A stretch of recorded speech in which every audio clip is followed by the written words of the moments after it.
Welcome to F1 with DRS. This is Dan Shepard. I'm joined by Matthew, Charlie, and Jethro. God, we had already jumped in, so now we got to reverse. But we all love the Beckham doc. Second episode in a row, we're going to talk about it.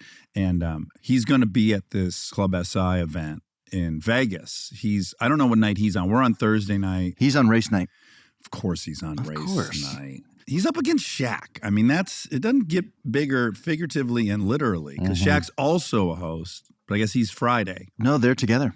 Oh, they're together. They're together. That's a good personality match. One's pretty loud and outspoken. The other one's gorgeous. So sweet. And I hope we get DJ Diesel. I hope he throws on a few songs. You do hope that. I got to see it in action.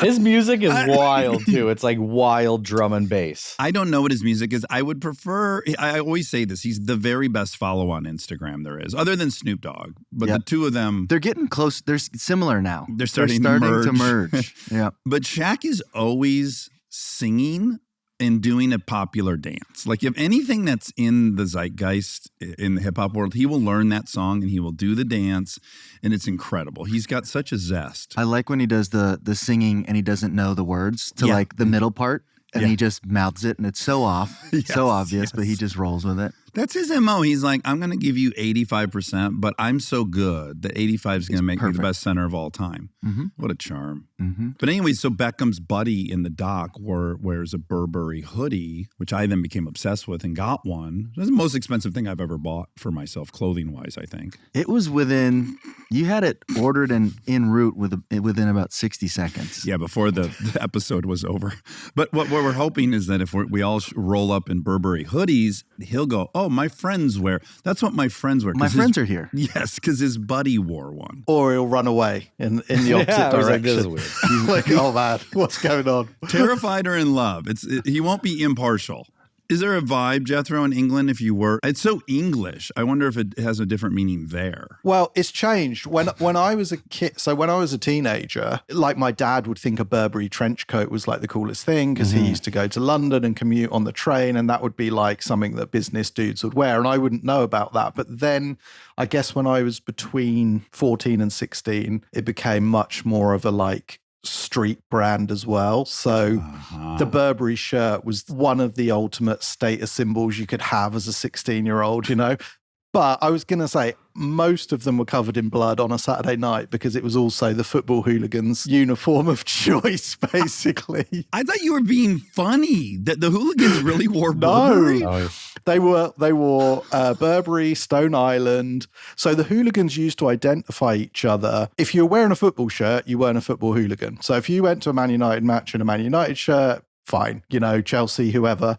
But if you were in Stone Island, Burberry, Ralph Lauren, Polo, those were the boys who were up for a fight. Mixed messages, like preppy hooligans.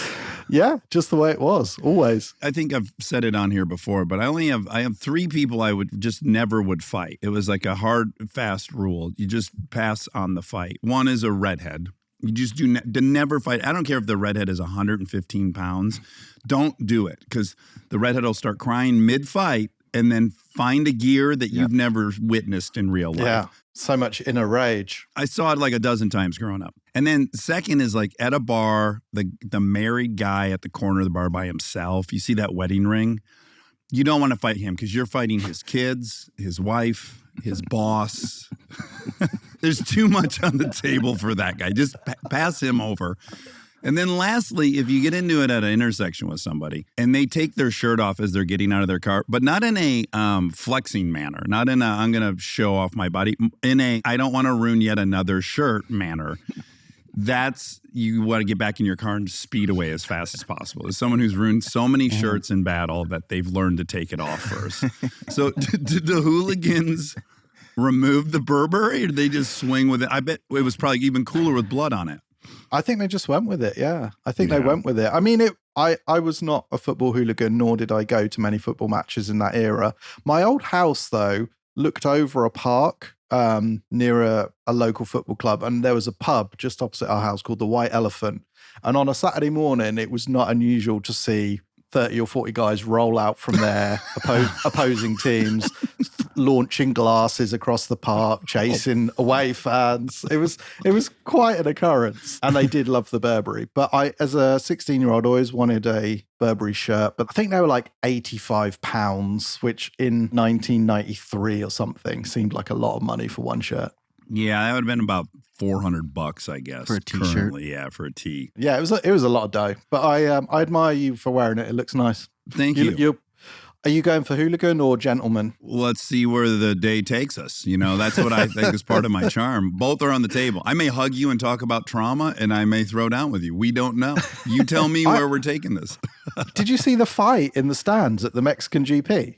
Yeah. Mexico City GP. There was a fight in the stands. 2 Ferrari fans got jumped by a Perez fan, and the Perez fan has now a lifetime ban from the track. Oh, wow. Wow. First time I've seen a fight at a racetrack of Formula One, I think.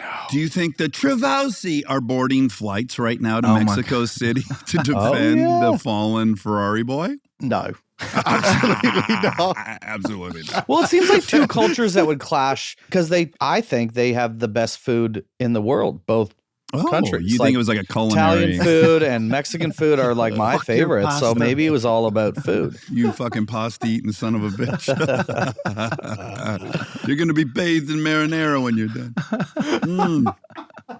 Did you watch all the... Oh, that one really got Jethro for some reason. Did you watch all the festivities, Jethro? I watched the full race and qualifying. I watched a bit of practice, but not too much. But it was the weirdest qualifying I've ever seen, followed by not the most exciting race, but I enjoyed it. I thought it was actually pretty cool. I think the weirdest practices, too, because the practices were going, I was like, this can't be right. Well, all I was thinking in practice, as I'm sure the 3 of you were, is like, is this a fluke that Danny would be in second, he'd be in third. And the Williams, too. And I was like, please don't let this be a fluke. Like, is it going to hold? And then through P1 it held, through P2 it held, and then quali fucking...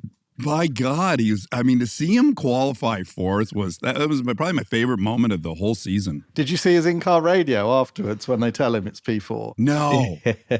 There's just emotion coming out. It's like uncontrollable. He's not like shouting and celebrating. He's just this sort of laughter is coming out of his insides that he can't stop. It's really weird. It's like he can't quite talk. He's just sort of giggling like a kid almost. And you wouldn't have wanted to fight Danny because he pulled the shirts off move. He said in a post-race interview, they're like, do you feel like you want to cry? Like, are you emotional? Or you feel like adrenaline? He's like, I just want to rip my shirt off. Oh, wow. And I was like, hell yeah, Danny. Just rip that shirt off. Let it fly. So good. Yeah.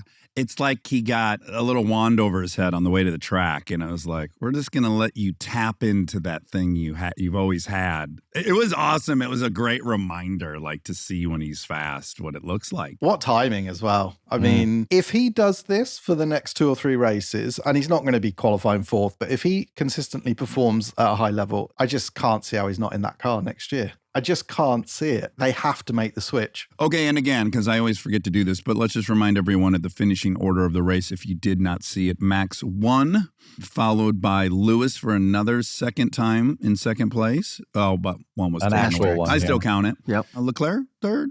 Yep. Is that what happened? Yep. Yeah, Yep. Leclerc, third. Skip down to Danny. Danny, 6th. Yep. So he finished the race 6th. What's crazy is that he had one race. Who knows what happened? It wasn't very good. Then he crashed. Then he's had one race back. And now, so that was his 3rd race, even though he's entered 4. And he almost tied Yuki. Or no, he is tied now. I think he's down 2. Oh, because he got 6. Yeah. 6 and Yuki has But he 8 brought points. the team up by 3 spots. They were last, and now they're 8th. Yeah, that was like a $20 million or $30 million weekend for Danny. Unbelievable. Like, talk about bringing him in and the guy pays for his salary immediately times 3 or 10 or whatever. Yeah, it's really wild that it had that effect. But it almost looked like he was going to be tied for the year with Yuki having raced only 3 of the 22. And it's like, that's that weird magic Danny has